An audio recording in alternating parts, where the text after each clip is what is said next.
Shabbat Shalom.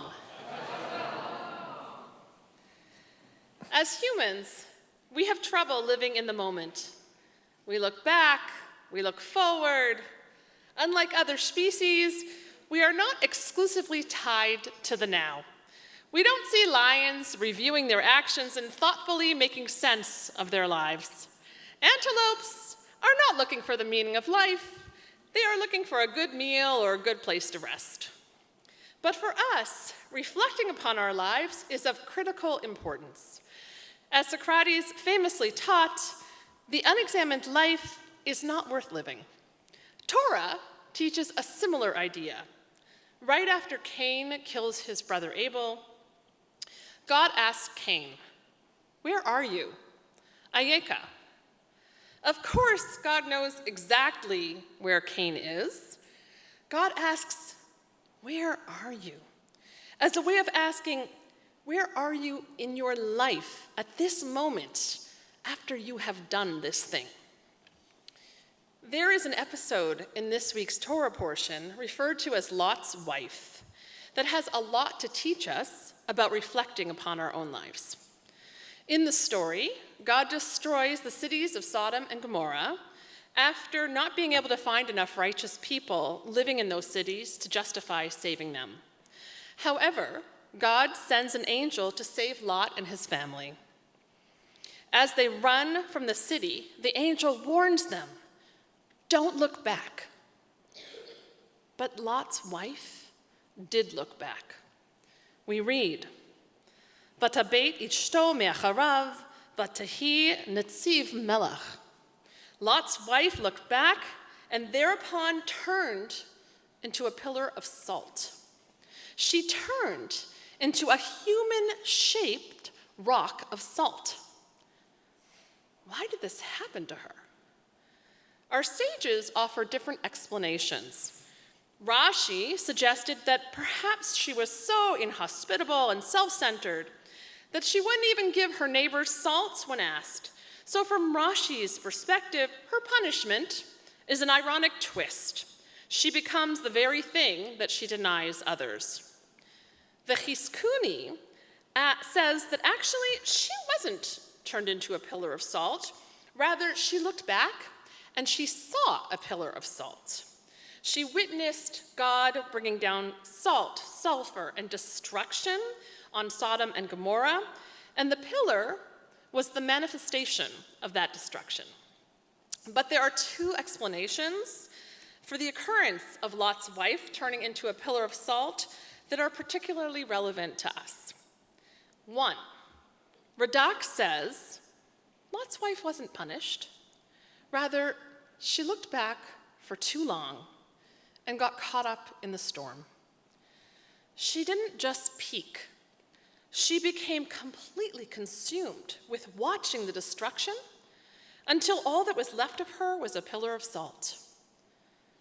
Most of us are like Lot's wife, at one time or another, looking back at the past at the same time that we are trying to move forward. I would like to suggest that this is not a bad thing. In many cases, reflecting on our past is a strength and a key to a meaningful life. We need to understand where we've been to know where we want to go. We need to look back in order to learn how to move forward.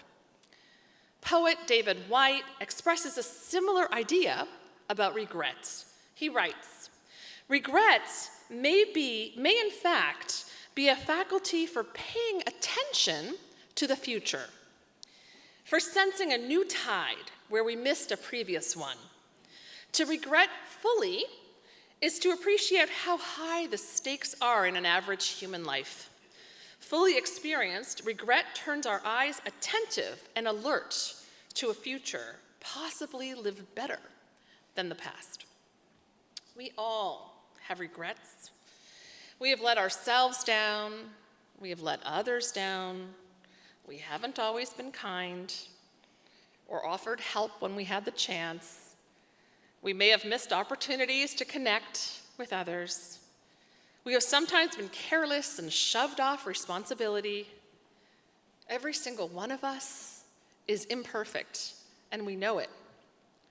And sometimes our sense of failure can make us feel so badly about ourselves that we don't feel deserving of moving on. We punish ourselves looking back for way too long, until we too become hardened in the remnants of our tears. We need to remember that we are also good. We lift each other up. We show up for each other. We can be kind and compassionate.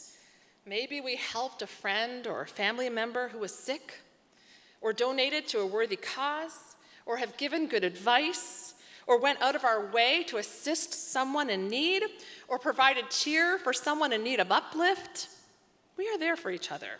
Every one of us has done many, many good things. Yet we may still find ourselves tied down with regret, but the angels are telling us to leave that city of regret, that we have wallowed there long enough. We are deserving of a fresh start, a new day, a second chance. 2, another interpretation suggests that Lot's wife turned into a pillar of salt because she was lagging behind, looking backwards for her daughters to join her. Lot's wife was a mother. And when we are a parent, we are always aware of our responsibilities. She looked back as an act of protection and care, in the same way that all parents strive to guide, protect, strengthen, and support their children. She looked back beyond herself to guide the next generation. The image of her as a pillar of salt, then, is symbolic not of tears, but of strength. In antiquity, salt is a symbol of permanence. It stops decay. It was a symbol of incorruptibility. It was used to purify. The prophet Ezekiel taught that newborn babies were rubbed with salt. Thinking midrashically, when I reflect upon the story of Lot's wife, I see a grandmother tied to her 3 adult daughters with an invisible cord, looking out for them, even if their journeys have taken them far from each other, even if they are in different countries, they are still attached by the mother's caring gaze. I see a mother raising 2 children, a girl, a boy, looking forward with hope, with faith, as each of her children carve a path into the future. As reflective beings, we are concerned with what we leave behind, ensuring that those who come after us are on the right paths moving forward to a better future. May our youth be strengthened, knowing that we are looking out for them. We are looking back towards them as we work to clear paths of goodness. May they always feel our light of love shining on them as they venture forward. Shabbat Shalom.